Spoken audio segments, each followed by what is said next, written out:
অভিষেক বন্দ্যোপাধ্যায়ের নাম করে তোলাবাজির অভিযোগ, ধৃতদের যোগসূত্রে খোঁজে বিজেপি বিধায়ককে তলব করল পুলিশ। কোচবিহার দক্ষিণের বিজেপি বিধায়ক নিখিল রঞ্জন দেকে কলকাতা পুলিশের তলব। অভিষেক বন্দ্যোপাধ্যায়ের অফিস এবং আইপ্যাকের শীর্ষকর্তার নাম করে টাকা চেয়ে দুই পুরপ্রধানকে ফোন করা হয়।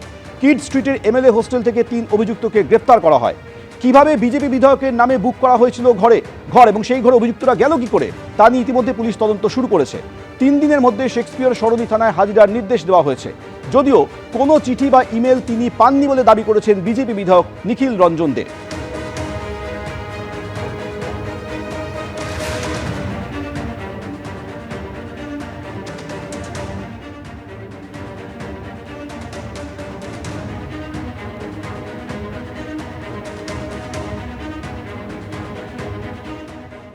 এই যে ধরনের ঘটনা ঘটলো, এটা একটা মারাত্মক ব্যাপার এবং সেন্সিটিভ ব্যাপার।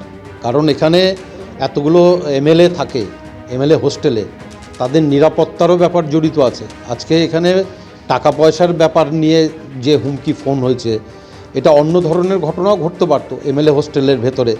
সেই জন্য আমার মনে হয় আগামী দিনে এই ব্যাপারে মাননীয় স্পিকার সাহেব আরও কড়া পদক্ষেপ গ্রহণ করবেন।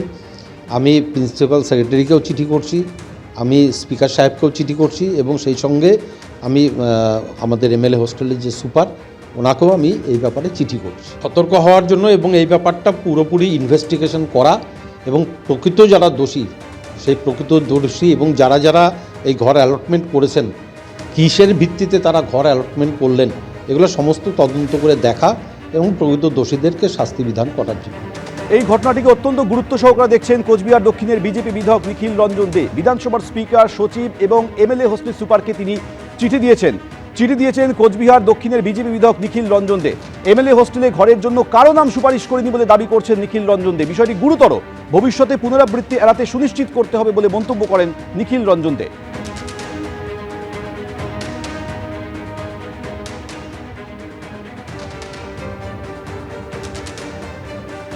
কোচবিহার দক্ষিণের বিজেপি বিধায়ক নিখিল রঞ্জন দেকে 3 দিনের মধ্যে কলকাতা পুলিশের তরফে তলব করা হয়েছে। তাকে ইমেল করা হয়েছে গতকাল সন্ধ্যায়, কিন্তু নিখিল রঞ্জন দে তিনি দাবি করছেন কোনো চিঠি কিংবা ইমেল তিনি এখনো পর্যন্ত পাননি।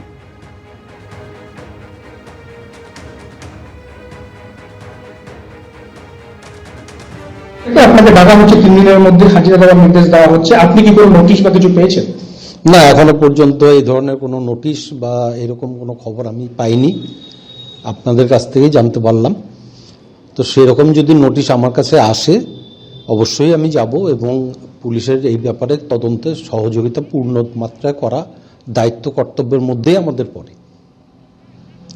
সেটা গতকাল রাতে বলেছে ইমেলে পাঠানো হয়েছে, আপনি ইমেল দেখেছেন বা কিছু? না, আমার কাছে, আমি ইমেল চেক করেছি, আমার কাছে কোনো এই ধরনের ইমেল আসেনি। হ্যাঁ, অবশ্যই এটা আমাদের দায়িত্ব কর্তব্যের মধ্যে পড়ে, কারণ আমি একজন বিধায়ক হিসাবে এই ধরনের একটা ঘটনা ঘটে গেল এমএলএ হোস্টেলের ভেতরে, যার নিরাপত্তা জড়িত এর সঙ্গে। আজকে অন্য বড় ধরনের ঘটনাও ঘটতে পারত, জঙ্গি নাশকতা কোনো কাজের সঙ্গে যদি তারা জড়িত থাকতো, আমাদের দেশের সুরক্ষার ব্যাপারে যদি জড়িত থাকতো, তাহলে সেই ক্ষেত্রে তো মারাত্মক ব্যাপার হতো। এটা আজকে অর্থের ব্যাপার, কিন্তু জঙ্গি নাশকতা ব্যাপার যদি জড়িত থাকতো তাহলে তো মারাত্মক ব্যাপার। এবং আমাদেরকেও, সমস্ত বিধায়কদেরকেও চিন্তা ভাবনা করতে হবে যে এই ধরনের আমরা যখন কাউকে আমরা রেফারেন্স দেই, সেই ক্ষেত্রে আমাদেরকে এখন আরও সাবধানতা অবলম্বন করতে হবে। যদিও এই ব্যাপারটাতে আমি পরিষ্কার এই নামের কাউকে চিনি না, এই নামের নামে আমি কোনো রকম রেকমেন্ডেশন লেটারও দেইনি। কোথার থেকে তারা পেলো, কিভাবে পেলো, সেটা এখন তদন্ত সাপেক্ষ ব্যাপার। এমএলএ হোস্টেলের যারা আছেন তারা বলতে পারবেন। তৃণমূল কংগ্রেস তো অনেক কিছুই করতে পারে, তো তৃণমূল কংগ্রেসের এই ধরনের চাপের কাছে আমরা নতি স্বীকার করার মতো লোক নই, কারণ দীর্ঘদিন যাবৎ আমরা ভারতীয় জনতা পার্টি করে আসছি, ভারতীয় জনতা পার্টির নীতি আদর্শে আমরা বিশ্বাস করি। কাজে এই ধরনের ঠুনকো বা নোংরা রাজনীতি আমরা করি না। পুলিশ আসলে, পুলিশের যদি কোনো নোটিশ আমার কাছে আসে, সেই ব্যাপারে পূর্ণ সহযোগিতা করব তদন্তের স্বার্থে।